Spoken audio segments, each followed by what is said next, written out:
ഒരു വീട്ടിലേക്ക് വിവാഹം ചെയ്തയക്കപ്പെടുന്ന ഒരു പെൺകുട്ടി എങ്ങനെയാണ് അവിടെ സ്വീകരിക്കപ്പെടേണ്ടതെന്ന കാര്യത്തിൽ നൂറ്റാണ്ടുകൾക്ക് മുൻപ് തന്നെ നമ്മുടെ പൂർവികർക്ക് വ്യക്തമായ കാഴ്ചപ്പാടും നിഷ്ഠകളും ഉണ്ടായിരുന്നു. എന്നാൽ ഭർതൃഗ്രഹങ്ങളിൽ നിന്ന് ഉയരുന്ന പെൺകുട്ടികളുടെ ദയനീയമായ നിലവിളികൾ മലയാളികളുടെ ഉറക്കം കെടുത്തുന്ന സ്ഥിതിയാണ് ഇപ്പോഴുള്ളത്. നവോത്ഥാന കേരളമെന്നും സാക്ഷര കേരളമെന്നും പ്രബുദ്ധ കേരളമെന്നുമൊക്കെ പലപ്പോഴും നമ്മൾ വീമ്പിളക്കുന്ന ഈ നാട്ടിൽ തന്നെ ഇത്തരം നിലവിളികൾ കൂടിക്കൂടി വരുന്നത് ലജ്ജാകരവും ആശങ്കാജനവുമാണ്. ദിവസങ്ങൾക്ക് മുൻപ് പന്തീരങ്കാവിലെ ഭർതൃഗ്രഹത്തിൽ ഒരു പെൺകുട്ടിക്ക് നേരിടേണ്ടി വന്ന അനുഭവങ്ങളാണ് ഈ പരമ്പരയിൽ ഒടുവിലത്തേത്. നിറസ്വപ്നങ്ങളുമായി ഭർതൃഗ്രഹത്തിൻ്റെ പടി ചവിട്ടിയ പെൺകുട്ടിയെ കെട്ടിയവനെന്ന മേൽവിലാസം കിട്ടിയ കെട്ടവൻ ചവിട്ടിക്കൂട്ടിയതിൻ്റെ വിവരണം മനസാക്ഷിയുള്ള ഒരാൾക്കും കേട്ടിരിക്കാനാവില്ല, സഹിക്കാനാവില്ല. താലി കെട്ടി ഒരാഴ്ച തികയുന്നതിന് മുമ്പാണ് നിസ്സഹായായ ഒരു പെൺകുട്ടിയെ തല്ലിച്ചതച്ച് നവവരൻ ആണത്വം പ്രകടിപ്പിച്ചത്. എതിർക്കാനും പ്രതിരോധിക്കാനും കെൽപ്പില്ലാത്ത പെൺകുട്ടികൾ ഇത്തരം സാഹചര്യങ്ങളിൽ അകപ്പെട്ടു പോകുന്നത് നിത്യകാഴ്ചയല്ലേ? നിസ്സഹായവരായ അവരെ നിഷ്ഠൂരമായി തല്ലിച്ചതയ്ക്കുന്ന മനോനിലയുള്ളവരെ നവവരൻ എന്നല്ല നവവാനരൻ എന്നാണ് വിളിക്കേണ്ടത്. എന്നാൽ വാനരന്മാർക്ക് പോലും അതൊരു അപമാനമാകും. ഭാര്യമാരുടെ കോൺസെൻട്രേഷൻ ക്യാമ്പുകളല്ല ഭർതൃഗ്രഹങ്ങൾ.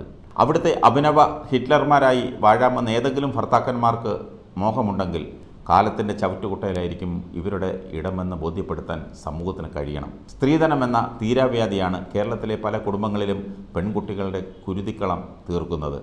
ഇത് ഒരു പരിഷ്കൃത സമൂഹത്തിന് എത്രയോ അപമാനകരമാണ്. അന്യൻ്റെ മുതലിനോടുള്ള അടങ്ങാത്ത ആർത്തിയുടെ ഉപോൽപ്പന്നമാണ് സ്ത്രീധനത്തിൻ്റെ കനം പോരെന്ന കലഹം. അധ്വാനിക്കാതെ വിയർപ്പൊഴുക്കാതെ മറ്റൊരു കുടുംബത്തിൻ്റെ കൈവശമിരിക്കുന്ന സ്വത്ത് പരമാവധി കൈക്കലാക്കുക എന്ന ദുഷ്ടലാക്കാണ് സ്ത്രീധനമെന്ന നിർബന്ധ ബുദ്ധിക്ക് പിന്നിലെ ഇന്ധനം.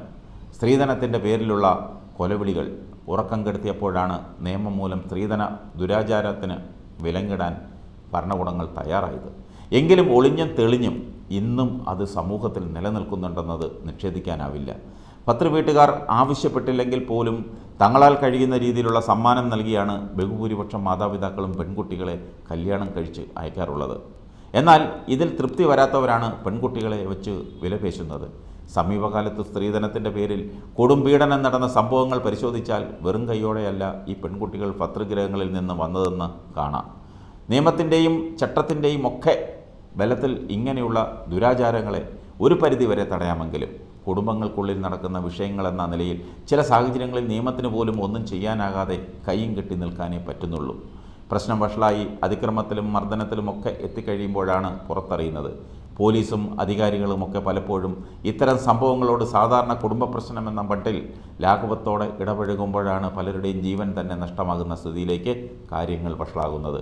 സമൂഹത്തിൻ്റെ പ്രത്യേകിച്ച് യുവാക്കളുടെ മനോഭാവത്തിൽ മാറ്റമുണ്ടാകണം. അതാണ് പ്രധാനം. സ്ത്രീയെ ധനമായി കരുതുന്ന ഒരു സംസ്കാരം രൂപപ്പെടുത്തിയെടുക്കാൻ കഴിയുമ്പോൾ മാത്രമേ ഇത്തരം സംഭവങ്ങൾക്ക് പൂർണ്ണമായും അറുതി വരുത്താൻ കഴിയൂ. സ്ത്രീധന പീഡന കേസിൽ പലപ്പോഴും പുരുഷനാണ് പ്രതിസ്ഥാനത്ത് വരുന്നതെങ്കിലും സ്ത്രീകളും ഇക്കാര്യത്തിൽ തുല്യ പങ്കാളികളാണെന്നതാണ് യാഥാർത്ഥ്യം. പല സംഭവങ്ങളിലും സ്ത്രീധന പീഡനമെന്ന എരുതിയിൽ എണ്ണയൊഴിച്ചു കൊടുക്കുന്നത് അമ്മായിയമ്മയും നാത്തൂന്മാരുമൊക്കെയാണ്. കെട്ടിയവന്മാർ മാത്രം നന്നായതുകൊണ്ട് സ്ത്രീകൾ ഭർതൃഗ്രഹങ്ങളിൽ സുരക്ഷിതരായി ജീവിക്കണമെന്ന് നിർബന്ധമില്ല. ഞാനും ഒരു ഭാര്യയായിരുന്നു എന്നതും അല്ലെങ്കിൽ എൻ്റെ മകളും ഏതെങ്കിലും വീടുകളിൽ ഭാര്യയായി എത്തേണ്ടവളാണെന്നുമുള്ള ബോധ്യമാണ് ഇങ്ങനെയുള്ളവർക്ക് ഉണ്ടാകേണ്ടത്. വിശുദ്ധ ബൈബിളിൽ എഫേസോസുകാർക്കുള്ള ലേഖനത്തിൽ വിശുദ്ധ പൗലോസ് ലീഗ ഭാര്യ ഭർത്താക്കന്മാർക്കായി നൽകുന്ന ഉപദേശം ഏതൊരു ദാമ്പത്യത്തെയും അതിസുന്ദരമാക്കി മാറ്റും. അതിൻ്റെ ചുരുക്കം ഇങ്ങനെയാണ്: നിങ്ങളിൽ ഓരോ വ്യക്തിയും തന്നെപ്പോലെ തന്നെ ഭാര്യയും സ്നേഹിക്കണം. ഭാര്യയാകട്ടെ ഭർത്താവിനെ ബഹുമാനിക്കുകയും വേണം.